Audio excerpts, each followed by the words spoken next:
Back to ஸ்ரீஸ் life. இன்றைக்கி பார்த்திங்கன்னா எனக்கு ஒரு வாரமாகவே உடம்பு சரியில்லை.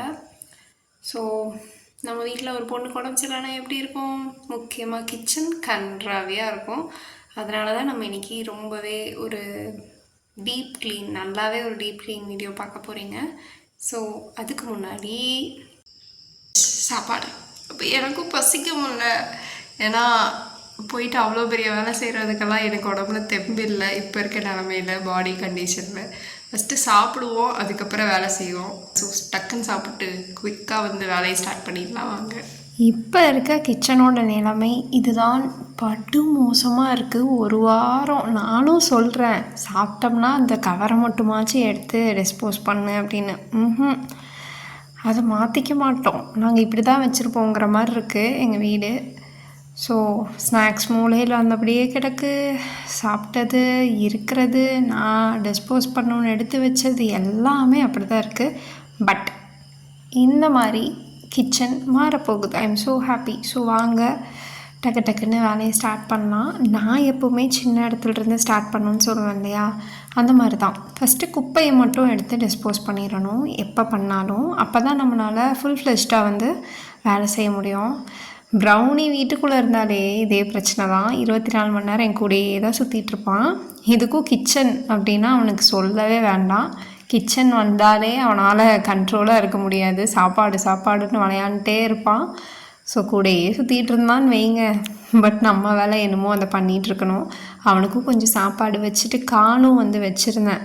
ப்ரௌனிக்கும் சரி லியோக்கும் சரி நம்ம கால் வேக வச்சுருந்தேன். ஸோ அதை எடுத்து நல்லா கொதிக்க வச்சு கால் தனியாக சூப் தனியாக பிரிச்சிடணும். அப்போ தான் கொஞ்சம் குடிக்கவும் செய்வாங்க, இல்லைன்னா வேஸ்ட் பண்ணுவாங்க.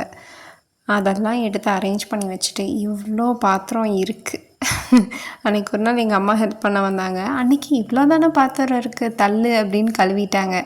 இதுக்கும் நான் டீக்ளட்டர் பண்ணுறேன், மினிமைஸ் பண்ணுறேன்னு அவ்வளோ பாத்திரத்தை கொஞ்சம் கம்மி பண்ணி எடுத்து வச்சுருக்கேன்.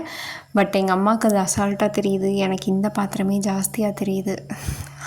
எனக்கு கொஞ்சம் பயமாக தாங்க இருக்குது. எவ்வளோ பாத்திரம் இருக்குதுன்னு எனக்கு தான் தெரியும். என்கிட்ட நான் எப்படி சொல்கிறது, கிச்சன் டீக்ளட்டர் பண்ணுறப்ப இருந்த எல்லா பாத்திரத்தையும் நான் யூஸ் பண்ணிட்டேன், கடைசி பிளேட் வரைக்கும் இந்த ஒரு வாரத்தில். ஏன்னா அத்தனை காய்ச்சல் என்னால் நிற்கக்கூட முடியல அந்த அளவுக்கு. ஸோ இருக்க எல்லா பாத்திரமும் இங்கேயே தான் இருக்குது. இதைத்தான் இப்போ உட்காந்து கழுவ போகிறோம். ஆனால் இப்போவும் எனக்கு உடம்பு சரியில்லை, அதுதான் ஹைலைட்டே. ஆனால் இதுக்கு மேலே விட்டோன்னு வச்சுக்கோங்களேன், நம்மளுக்கு சாப்பிட்றதுக்கு பிளேட்டும் இருக்காது, அதே மாதிரி கிச்சனாகவே இருக்காது. அதனால தான் நான் இன்றைக்கி டீப் க்ளீன் பண்ணியே ஆகணும்னு பண்ணிகிட்ருக்கேன். அத்தனை இருக்குங்க. வேணால் சொல்லிக்கலாம், ஜஸ்ட்டு விமன் இல்லைனாலும் நம்ம பண்ணுவோம், நாங்கள் நீட்டாக வச்சுப்போம்னு சொல்லிட்டு. எனக்கு தெரியல அந்த மாதிரியெல்லாம் இருக்க முடியுமான்னு சொல்லிட்டு. வீட்டில் ஒரு பொண்ணுக்கு உடம்பு சரியில்லைன்னா வீடாகவே இருக்காது, அதை பார்த்தாலே தெரிஞ்சுக்கலாம். ஸோ இப்போ இருக்கிற நிலமை எல்லாமே கொஞ்சம் கழுவுனதுக்கப்புறம் இந்த மாதிரி தான் இருக்குது. பட் இன்னுமே கொஞ்சம் வேலை இருக்குது, எல்லாம் டிஸ்போஸ் பண்ண வேண்டியது. முக்கியமாக இந்த மாதிரி கொஞ்சம் டீப் க்ளீன் பண்ணால் கொஞ்சோண்டு நான் விம் போடுவேன். ஸோ கொஞ்சம் விம்மையும் எடுத்து யூஸ் பண்ணியாச்சு. ஸோ அதுக்கப்புறம் நம்ம புதுசாக எடுத்துக்கலாம் அப்படின்னு சொல்லிட்டு இந்த மாதிரி தான் உட்காந்து தேய்ச்சிட்ருக்கேன். ஈவன் ஃபுல்லாக டைல்ஸில் கூட எனக்கு ஆயில் ஸ்டெயின் இருந்துச்சு. ஏன்னு பார்த்திங்கன்னா நம்ம நடுவில் 1 வீக் எதுவுமே தொடலை. ஸோ ஆயில் ஸ்டெயின்ஸு, அது இது, குழம்பு, சாப்பாடு வடித்தது, ஏகப்பட்டது இருக்குது. இவங்களுக்கும் நம்ம அடிக்கடி சமைப்போம் இல்லையா, லியோக்கும் ப்ரௌனிக்கும், ஏகப்பட்டது அழுக்காக இருந்துச்சு. இப்போ தான் எனக்கு கொஞ்சம் கிச்சனாக இருக்குது.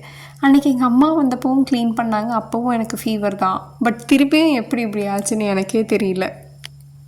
ஆக மொத்தத்தில் இப்போ நம்ம க்ளீன் பண்ணிட்டோங்க, அதுவே எனக்கு போதும்ன்ருக்கு. ஸோ இதுக்கப்புறம் பார்த்திங்கன்னா சூப்பர்பான ஒரு டீக்ளட்டர் வீடியோவுக்கு நான் அரேஞ்ச் பண்ணிகிட்ருக்கேன். ஈவன் டிஸ்போஸ் பண்ணுறதுக்கான திங்ஸுமே எடுத்து வச்சுருக்கேன், ஏகப்பட்டது இருக்குது. ஏன்னா என்னாலே கண்ட்ரோல் பண்ணிக்க முடியல. அந்த ஜஸ்ட் இன் கேஸுங்கிற ஒரு வார்த்தையை என்னோடய பிரெயினில் இருந்துகிட்டே இருக்குது போல். என்னையே அறியாமல் ஏதாவது ஒரு பொருள் எடுத்து வச்சுக்கிறேன். ஸோ அதை கொஞ்சம் நான் மாற்றணும். என்னால் முடிஞ்ச வரைக்கும் நான் ட்ரை பண்ணிகிட்ருக்கேன். நீங்களும் ட்ரை பண்ணீங்க அப்படின்னா நீங்கள் என்ன டிஸ்போஸ் பண்ணியிருக்கீங்கன்னு கமெண்ட் செக்ஷனில் சொல்லுங்கள். இல்லை என்ன மாதிரி நீங்களும் நிறையா விஷயம் எடுத்து வச்சுருக்கீங்க அப்படின்னாலும் கண்டிப்பாக கமெண்ட் செக்ஷனில் சொல்லுங்கள். அப்போ தான் என்ன மாதிரி நீங்களும் இருக்கீங்களா இல்லை நான் மட்டும்தான் இருக்கேனான்னு தெரிஞ்சுக்க முடியும். ஸோ எனக்கு ரொம்பவே யூஸ்ஃபுல்லாக இருக்கும். நல்லா போட்டு சோப் போட்டு தேய்ச்சதுக்கப்புறம் எனக்கு திருப்பி ஒரு 2 தடவையாச்சும் தண்ணி ஊற்றி துடைக்கணும். அப்போ தான் கொஞ்சம் மனசு திருப்தியாக இருக்கும். Finally this is our kitchen. ஓரளவுக்கு நல்லா நீட் பண்ணிட்டோம். மறக்காமல் சேனலை சப்ஸ்கிரைப் பண்ணுங்கள், லைக் பண்ணுங்கள், ஷேர் பண்ணுங்கள். பாய்.